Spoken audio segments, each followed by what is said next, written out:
Hi there, it's Dawn here at Stickletarn. I'm just heading over to the compost bins. I've got some buckets of stuff over there and everything to add to them. So I thought I would show you what we add to our compost and how we rotate them to give us plenty of compost to use in the polytunnels. So here I am at the compost bins. Here we are at the compost bins. We have 3 bins and they're done with slats in the front that can come off to help emptying them, and the slats also get built up to about there to contain everything in it.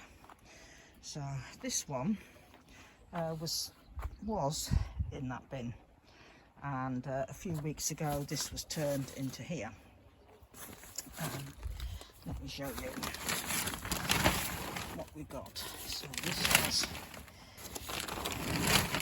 what was in bin number 1.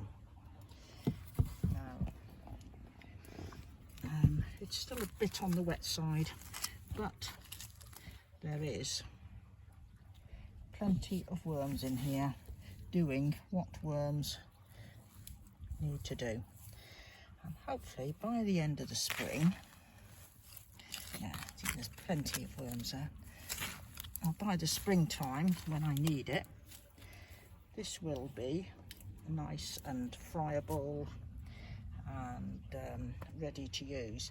There's lots of little insects in here and spiders, and occasionally we get mice as well nesting in there, and keeping the black plastic on at this stage helps it all heat up, and come the spring it will have reduced even more in size, and there should be nothing there recognisable of what it was before, and that's when it's ready to use. It will be turned one more time and then it will be turned into this bin here at the end, and then this bin will get turned into there, and we start the whole process again with this one. So this is the newest one. So far in it there is poo pickings from the goat sheds. The goat shed is over there, and I have a white bin outside, and when I poo pick their stalls in the morning it goes into that bin, and every few days I bring it over here and tip it in here. There's also, you can recognise some flowers that were cut flowers that were in the house. A couple of the compost buckets from the house have been emptied in here. I think there's been one lot of grass cuttings gone in here, and the secret to it is every time something is added is to stir it up. So I have a selection of things today I'm going to be adding, and I'll show you and talk through what it is I'm going to be putting in the bin. Right, the first thing I'm going to be adding is, I've been clearing out one of the chicken houses this morning, and the bedding, or the litter, chicken litter from there is going to go in.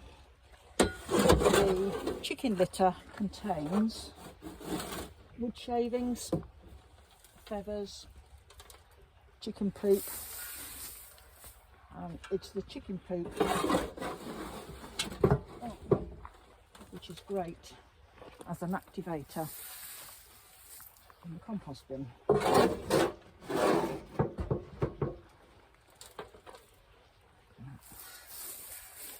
That's that in.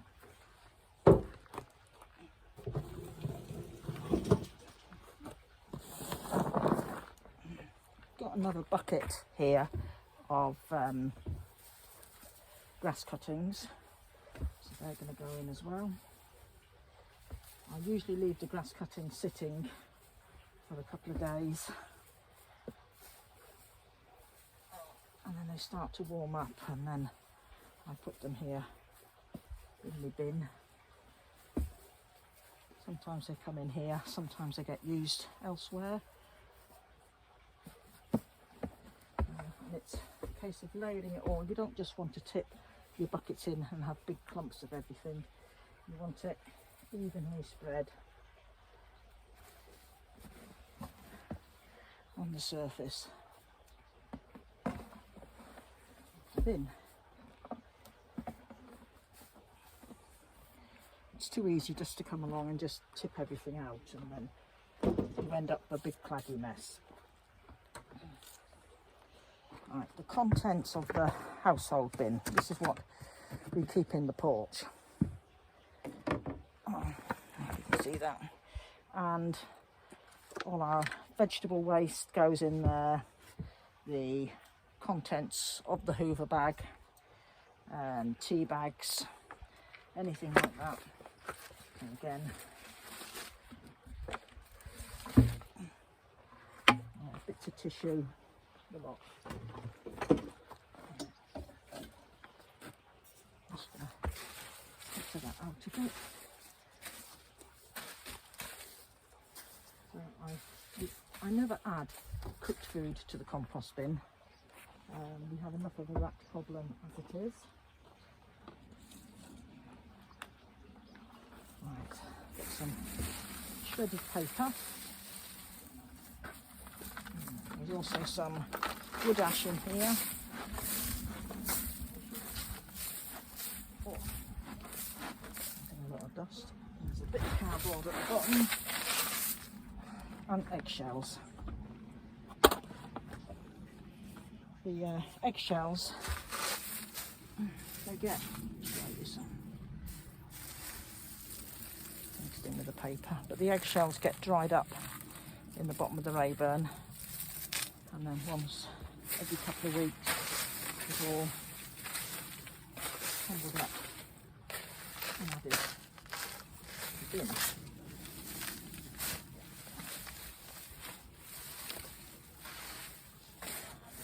Up.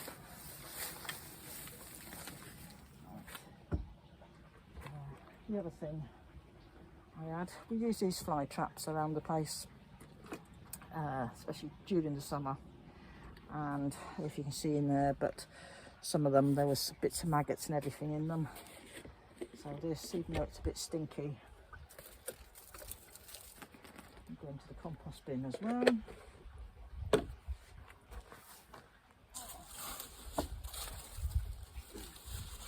Some courgette plants that have just been pulled out.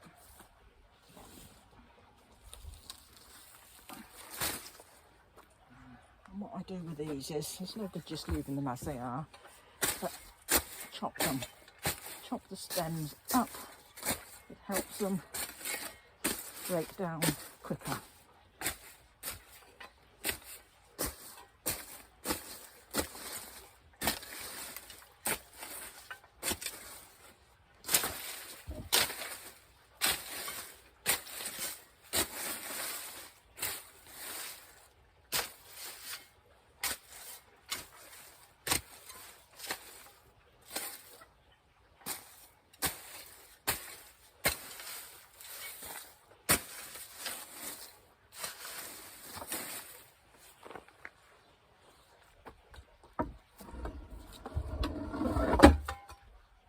That extinct.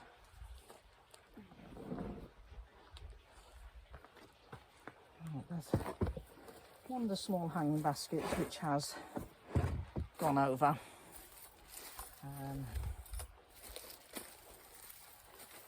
So just some tipping out.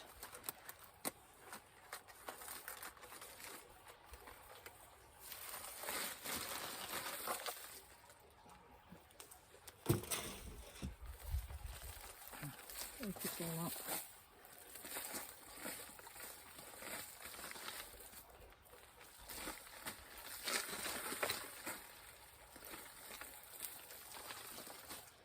And I've got some sheep's fleece here. This one's a really bad fleece and it's full of vegetable matter. So I'm just going to tear that up and add that to the bin. It's not from one of our sheep, it was fleece that was given to me, but it's really claggy and horrible. And so the motto of the compost bin is if it's lived before, it can go in here, apart from cooked food, because we really don't want any more rats. We don't want to encourage any more. But to tell the truth, we have very, very little cooked food waste. It does all get recycled and reused, and we generally just cook what we need. Yeah, so this fleece is no good.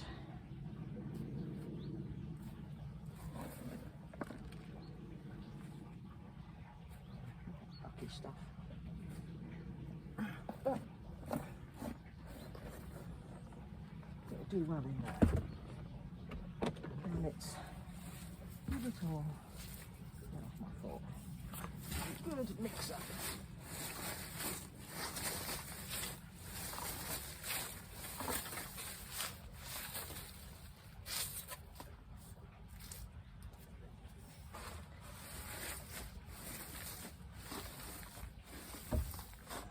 And you want to get them bottom layers up over the top.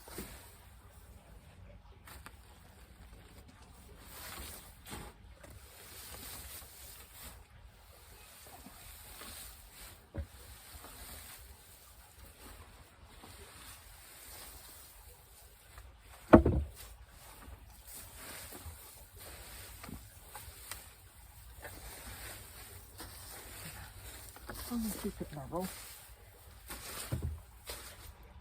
And mountains from the compost heap. And also, if you have it heaped up, that area tends to heat faster, and the others get left a little bit cooler. And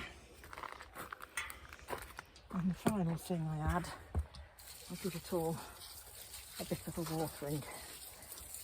A dry heap will take forever to break down. So a bit of water.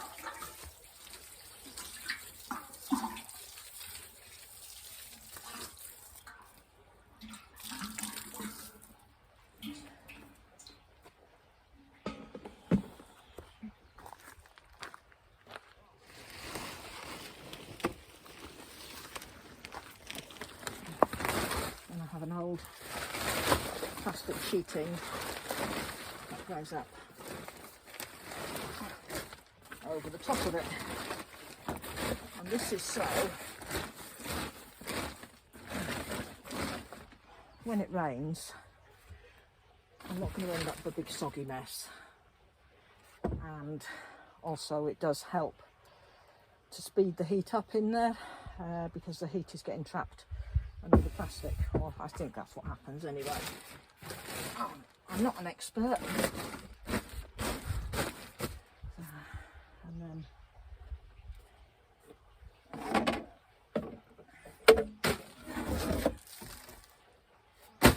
weight that down, stop it blowing off. I should put another couple of bits on there, and then that's that heap well on its way to producing some lovely compost that we will use in the polytunnels next spring. So I hope you've all enjoyed my little video on how I do our compost bins. Compost bins are usually my department. When Martin comes along, he will just tip the bucket out, and then I'll spot it and I have to spread it around and give it a turn. So yeah, he's not into the art of making some good compost. I do also add the occasional bag of alpaca poo to it, and when I start cutting things back, that will all get chopped up and added to it as well. And rule of thumb is, it is just a good mixture of absolutely everything and no one thing.